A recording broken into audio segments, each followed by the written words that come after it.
In the beginning, the world was ruled not by man, nor by the fleeting empires of thought and steel. The Earth, still young and volatile, wore its continents like drifting scars across an oceanic face. Forests of conifers and ferns stretched to horizons, and the air itself was thick with life, heavy and warm. It was a time before memory, before language. Now, let us open the annals and chart the rise and fall of this great ancient civilization. These first monarchs of Earth were not born of ambition or artifice, but of elemental design. The colossal sauropods, Argentinosaurus, Patagotitan, and their towering kin. Their hearts beat with the rhythm of the planet itself, and their shadows carried entire ecosystems beneath them. Around their feet, smaller beings, nimble, cunning, quick, scurried through the ferns, their eyes glinting with the future.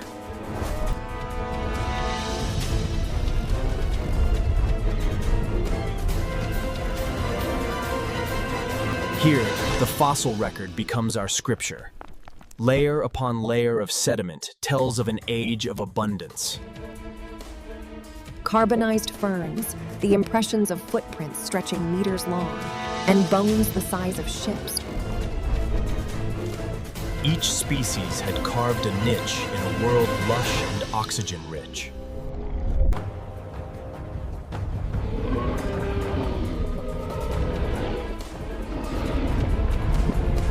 Yet beneath this majesty lay the slow churn of transformation. Tectonic plates shifted, inland seas withdrew.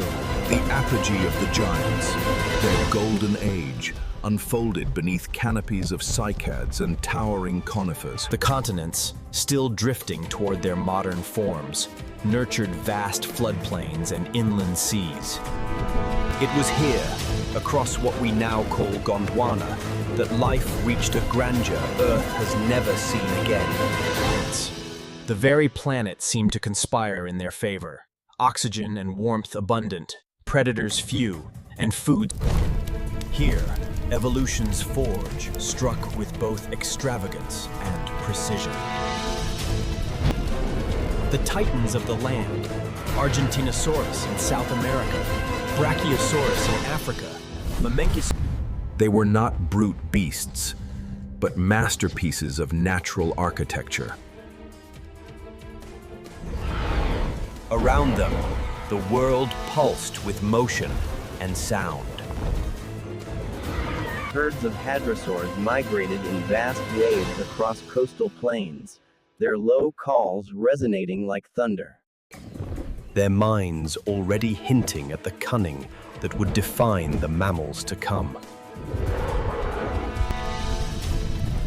The earth trembled not from disaster, but from life itself. For a time, stability reigned. The food webs of this Mesozoic world were intricate, self-sustaining. In the deep silence of prehistory, endings seldom come with thunder. The first omen was a change in air and sea.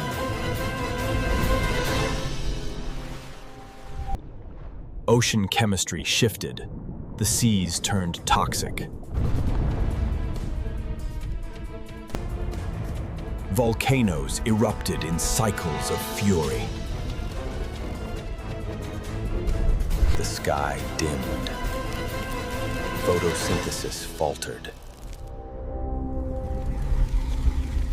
For the giants, each breath became labor.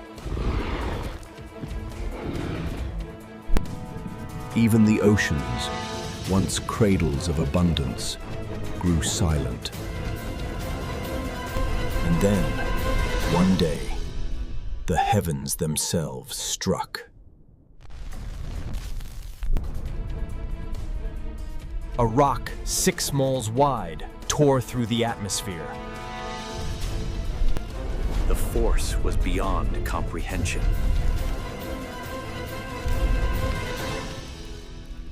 Forests ignited thousands of miles away.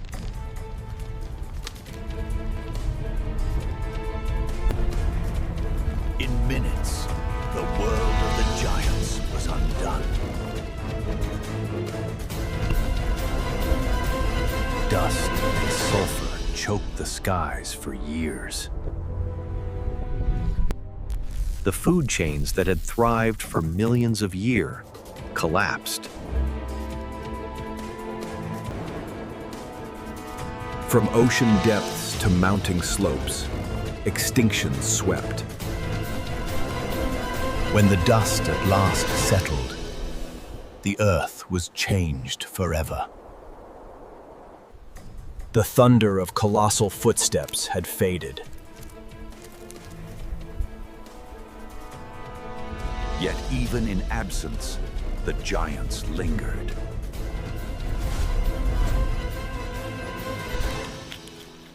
From the survivors of the cataclysm rose the ancestors.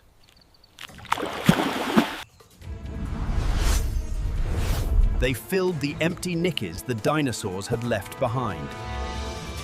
The world, having passed through annihilation, now nurtured invention. Wings became fur, scales softened to skin. And still, the echoes of the giants called from the stone. Their immense fossils would one day awaken curiosity. Across cultures and millennia, we named them dragons, leviathans, and gods. Today, the bones of these ancient rulers stand in quiet halls. Children look up at their towering skeletons.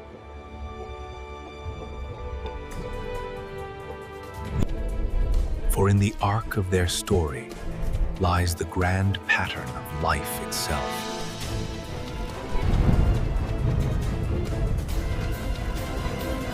So ends the chronicle of the First Empire. Their dominion is long gone, yet the world still carries their pulse.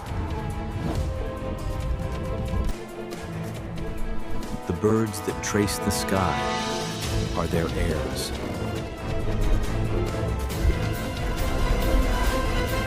In their extinction, they gifted us the truest lesson of all.